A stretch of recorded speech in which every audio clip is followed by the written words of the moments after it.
So hello welcome friends again on my channel. पिछली class में हमने जाना कि आप स्क्वायर रूट कैसे निकालते हो, ठीक है। आज हम जानेंगे कि आप काउंटिव फार्मूला कैसे अप्लाई करते हो और क्या होता है, कैसे यूज़ करते हैं। तो चलिए देखते हैं।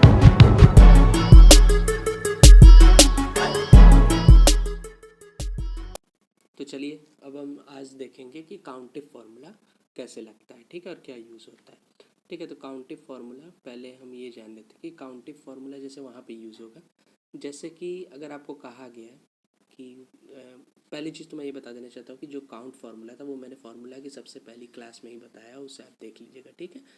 और जो फिर उसके बाद मैं बताना चाहता हूँ कि जैसे ये काउंटिव फार्मूला जो आज हम जानने वाले हैं, इससे पहले मैं बता देना चाहता हूँ कि जैसे पिछली क्लास में हमने सम इफ जो जाना था, मतलब पिछली पिछली क्लास में सम इफ फार्मूला, उसमें क्या था, हमने जैसा कि देखा था कि मतलब आप किसी प्रोडक्ट का कितने बार है वो टोटल, उसके मतलब जो प्राइसेज हैं उनका टोटल जानने के लिए हम सम इफ फार्मूला करते थे, ठीक है।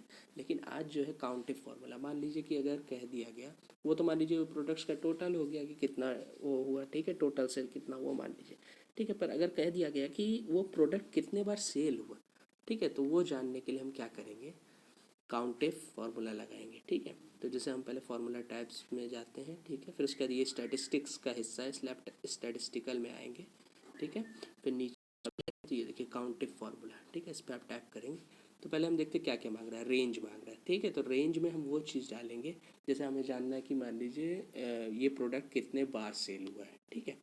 तो उसके लिए जैसे हम प्रोडक्ट वाली रेंज को सिलेक्ट कर लेंगे, A99 से A112, ठीक है। तो ये रेंज हो जाएगी हमारी। तो हम कैसे सेलेक्ट करेंगे, सिंपली, ठीक है, ऐसे टाइप किया हमने, फिर इसको ड्रैग करके हाँ A112 तक, ठीक है, ठीक है। तो ये हमारा सेलेक्ट हो गया रेंज। अब क्राइटेरिया क्या है, क्राइटेरिया में हम वो मतलब डालेंगे कॉलम रो, जहाँ पे हम टाइप करेंगे मतलब नेम प्रोडक्ट का, और वो यहाँ पे दिखाएगा कि वो प्रोडक्ट कितने बार मतलब आया है प्रोडक्ट्स लाइन में। इस तरह समझिए इसको कि मतलब कितने बार सेल हुआ, मान लीजिए कह दिया गया कितने बार सेल हुआ, ठीक है। तो जैसे मान लीजिए हम सेलेक्ट कर लेते हैं A116, ठीक है, A116 ये हो गया सेलेक्ट। फिर उसके बाद हम ओके कर देंगे, ठीक है। तो अभी देखिए जीरो दिखा रहा है। अभी हम यहाँ A116 क्योंकि क्राइटेरिया है, तो यहाँ पे जैसे मान लीजिए हमें जानना है कि बुक्स कितने बार सेल हुआ प्रोडक्ट में, ठीक है। तो हम यहाँ सिंपली लिख देंगे बुक्स और ओके, ठीक है, 3 बार। अब यहाँ पे आप मिला लीजिए प्रोडक्ट के अंडर में, देखिए बुक्स एक बार आया है A100 में, दूसरी बार आया है A106 में, तीसरी बार आया है A110 में, ठीक है। फिर आप जैसे मान लीजिए दूसरा कोई प्रोडक्ट आपको जानना है कि कितने बार सेल हुआ है, ठीक है, लैपटॉप, ओके, ठीक है, लैपटॉप भी 3 टाइम्स है, ठीक है, लैपटॉप भी 3 टाइम्स आप मिला लीजिए A102 में, फिर A108 में, और फिर A112 में। तो ये चीज़ है। तो इस तरह आप काउंटिव का यूज़ कर सकते हैं, ठीक है। क्योंकि ये छोटा डाटा है तो आपको लग रहा होगा कि बहुत ईजी, वो तो हम ऐसे भी गिन सकते हैं, पर हमेशा याद रखिएगा, जैसा कि मैं हर क्लास में कहता हूँ कि डाटा कभी इतना छोटा नहीं दिया जाएगा आपको वर्क करने के लिए, डाटा काफ़ी ज़्यादा रहता है, तो वहाँ पर आपके लिए ये बहुत कारगर साबित होता है। जैसे मान लीजिए, अब देखिए इसका एक और तरीका मैं बताना चाहता हूँ कि जैसे ये हमने जान लिया, यहाँ पे हमने काउंटिव लगा दिया, जान लिया कि लैपटॉप 3 बार सेल हुआ है, 3 टाइम्स। अब हम अगर इसके आगे सम इफ फार्मूला लगा लें, जैसा कि आपको याद होगा पिछली क्लास से, नहीं याद है तो कोई बात नहीं, फिर से देख लीजिए, ठीक है। जैसे मान लीजिए हम यहाँ लगा देते हैं सम इफ, ठीक है, सम इफ फार्मूला लगाया हमने, ठीक है। रेंज रेंज हमने सेलेक्ट किया पहले सम इफ फार्मूला में, ठीक है, हाँ, ठीक है, रेंज सेलेक्ट किया। फिर क्राइटेरिया हमने सेलेक्ट कर लीजिए, मान लीजिए हम क्राइटेरिया सेलेक्ट कर लेते हैं इसके जस्ट नीचे A117 में, या A116 को ही सिलेक्ट करते हैं ताकि आपको ईजिली समझ में आए, ठीक है, A116 को।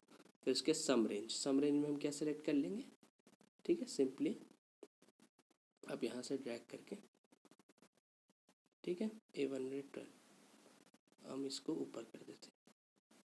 थोड़ा कंफ्यूजिंग आपको लग रहा होगा, पर अभी आप समझ जाएंगे मैं यहाँ सम इफ फार्मूला क्यों लगा रहा हूँ काउंटिव के बगल में, ठीक है। हमने सेलेक्ट क्या किया, क्राइटेरिया याद रखिएगा लैपटॉप, ठीक है, 116 मतलब A116 जो कि हमने काउंटिव में भी सिलेक्ट किया, ठीक है। तो अब देखिए इससे क्या फ़ायदा होगा जब मैं ओके करूँगा, देखिए तो इससे क्या फ़ायदा हो रहा है कि आप दोनों जान जा रहे हैं एक साथ।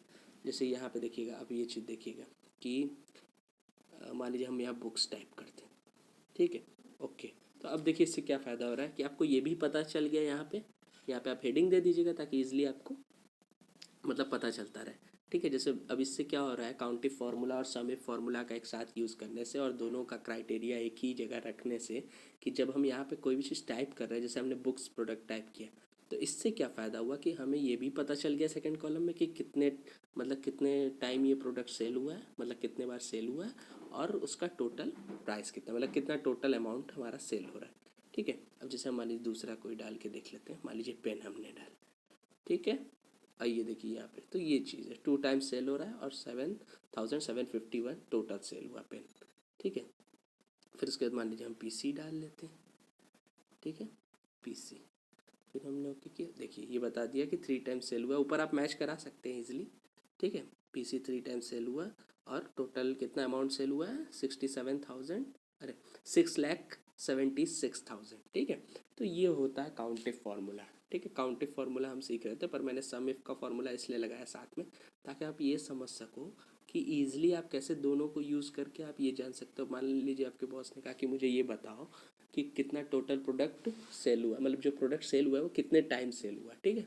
तो उसके लिए आपने काउंटिव लगाया, पर अगर उन्होंने कहा कि नहीं आप मुझे ये भी बताओ उसके साथ, मतलब ऐसा डेटा बनाओ कि उसके साथ मुझे ये भी पता चले कि टोटल कितना अमाउंट भी सेल हुआ, ठीक है, कितने बार सेल हुआ और कितना अमाउंट टोटल सेल हुआ।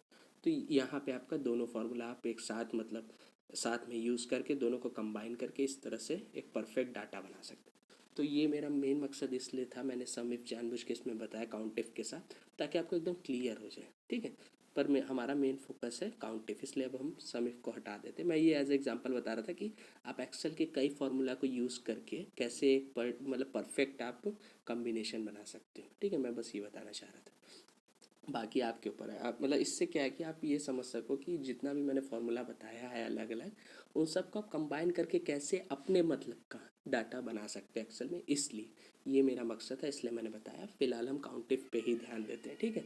तो फार्मूला टाइप से हमने लगा के देख लिया, अब एक बार टाइप करके लगा देते हैं काउंटिव फार्मूला, जैसा कि मैं हमेशा कहता हूँ, ठीक है। काउंटिव फार्मूला, ठीक है। फिर हमने ब्रैकेट ओपन किया, फिर उसके बाद हमने क्या डालना था, सबसे पहले हमारा रेंज, ठीक है। तो हमें मान लीजिए काउंट करना है, ठीक है, यहाँ से लेके, अरे हम ड्रैग क्यों कर रहे हैं, क्योंकि अब की बार हमें टाइप करके करना है, ये चीज़ हमेशा याद रखिए, हम टाइप करके कर रहे हैं फार्मूला, ठीक है। तो क्या है, A99 से A112, ठीक है, A99, फिर हम क्या लगाते हैं, कोलन, ठीक है, फिर A112 है, हाँ 12, ठीक है। फिर उसके बाद हमें क्या डालना था, क्राइटेरिया, मतलब किस कॉलम रो में, मतलब हम वैल्यूज़ डालेंगे, मतलब प्रोडक्ट का नेम डालेंगे जिससे कि वो बताएगा कितने टाइम्स ये प्रोडक्ट सेल हुआ है।